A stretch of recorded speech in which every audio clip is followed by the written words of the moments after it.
Qui du savon ou du gel hydroalcoolique est le plus efficace? Comment bien se laver les mains? Déjà depuis plusieurs semaines, les pharmacies sont prises d'assaut, les gels hydroalcooliques deviennent difficiles à trouver et beaucoup d'établissements en préparent eux-mêmes pour répondre à la demande. Mais ce précieux gel, devenu le saint Graal du moment face au Covid-19, est-il vraiment meilleur qu'un simple savon pour les mains? Pour nous aider à y répondre, l'Institut Meurice, ELDB, de Bruxelles nous ouvre ses portes et, avec le chargé de cours en sciences biomédicales, Philippe Moret, nous mettons 3 produits à l'épreuve: un savon en gel classique, un savon en gel Détol et un gel hydroalcoolique fabriqué en pharmacie. Pour les tester, nous serons 3 cobayes n'ayant pas lavé leurs mains depuis plusieurs heures, sinon, pas moyen de voir d'effet. Car la marche à suivre est très millimétrée et se fait en 3 étapes. 1. Placer les doigts de la main droite sale dans une boîte de pétri. 2. Se laver les mains en suivant les recommandations de l'OMS. 3. Placer les doigts de la main gauche propre dans une boîte de pétri. Une boîte de pétri est un petit objet circulaire en plastique transparent dans laquelle on met une gélose, une substance nutritive favorisant le développement des bactéries. Ça paraît anodin, mais en cette actualité forte, il faut réapprendre à se laver les mains correctement. C'est une opération plus longue qu'il n'y paraît. Il faut se laver correctement les 2 côtés des mains et entre les doigts. On vous laisse ici la marche à suivre de l'OMS. Une mécanique à reproduire plusieurs fois par jour et qui dure 40 secondes. Petit truc, c'est plus ou moins 2x, la longueur de la chanson Joyeux anniversaire. Retour à notre expérience, après 48 heures d'incubation de nos boîtes de pétri, les résultats sont là. Le lavage au savon classique s'est avéré très utile, tandis que le gel hydroalcoolique l'a été un peu moins. Mais la vraie surprise, c'est le savon Détol, qui laisse une boîte de pétri parfaitement immaculée à l'œil nu. Attention tout de même que notre expérience n'a pas valeur d'étude. Par ailleurs, nous n'avons pas fait de tests sur virus, mais sur bactéries. Tout de même, c'est un bon indicateur.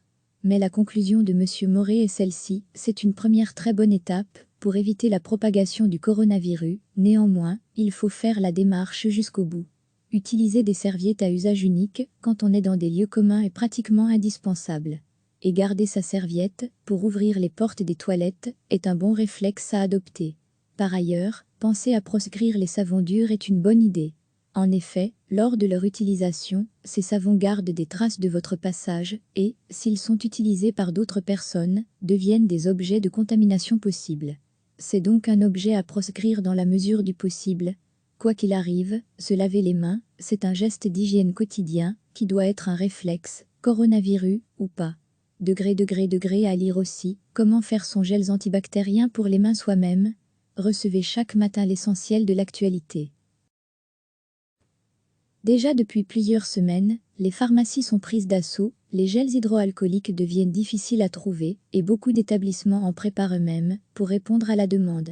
Mais ce précieux gel, devenu le saint Graal du moment face au Covid-19, est-il vraiment meilleur qu'un simple savon pour les mains? Pour nous aider à y répondre, l'Institut Meurice, ELDB, de Bruxelles nous ouvre ses portes et, avec le chargé de cours en sciences biomédicales, Philippe Moret, nous mettons 3 produits à l'épreuve: un savon en gel classique, un savon en gel Détol et un gel hydroalcoolique fabriqué en pharmacie. Pour les tester, nous serons 3 cobayes n'ayant pas lavé leurs mains depuis plusieurs heures, sinon, pas moyen de voir d'effet. Car la marche à suivre est très millimétrée et se fait en 3 étapes. 1. Placer les doigts de la main droite sale dans une boîte de pétri. 2. Se laver les mains en suivant les recommandations de l'OMS. 3. Placer les doigts de la main gauche propre dans une boîte de pétri. Une boîte de pétri est un petit objet circulaire en plastique transparent dans laquelle on met une gélose, une substance nutritive favorisant le développement des bactéries. Comment bien se laver les mains? Ça paraît anodin, mais en cette actualité forte, il faut réapprendre à se laver les mains correctement. C'est une opération plus longue qu'il n'y paraît. Il faut se laver correctement les 2 côtés des mains et entre les doigts. On vous laisse ici la marche à suivre de l'OMS.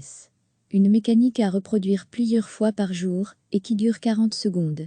Petit truc, c'est plus ou moins 2x, la longueur de la chanson Joyeux anniversaire. Lequel est le plus efficace? Retour à notre expérience, après 48 heures d'incubation de nos boîtes de pétri, les résultats sont là. Le lavage au savon classique s'est avéré très utile, tandis que le gel hydroalcoolique l'a été un peu moins. Mais la vraie surprise, c'est le savon Détol, qui laisse une boîte de pétri parfaitement immaculée à l'œil nu. Attention tout de même que notre expérience n'a pas valeur d'étude. Par ailleurs, nous n'avons pas fait de tests sur virus, mais sur bactéries. Tout de même, c'est un bon indicateur. Mais la conclusion de M. Moret est celle-ci. Juste se laver les mains suffit-il? C'est une première très bonne étape pour éviter la propagation du coronavirus. Néanmoins, il faut faire la démarche jusqu'au bout. Utiliser des serviettes à usage unique quand on est dans des lieux communs est pratiquement indispensable. Et garder sa serviette pour ouvrir les portes des toilettes est un bon réflexe à adopter. Par ailleurs, penser à proscrire les savons durs est une bonne idée. En effet, lors de leur utilisation, ces savons gardent des traces de votre passage et, s'ils sont utilisés par d'autres personnes, deviennent des objets de contamination possible. C'est donc un objet à proscrire dans la mesure du possible. Quoi qu'il arrive, se laver les mains, c'est un geste d'hygiène quotidien qui doit être un réflexe, coronavirus ou pas. Degré à lire aussi, comment faire son gel antibactérien pour les mains soi-même. Cliquez sur s'abonner pour recevoir les dernières nouvelles.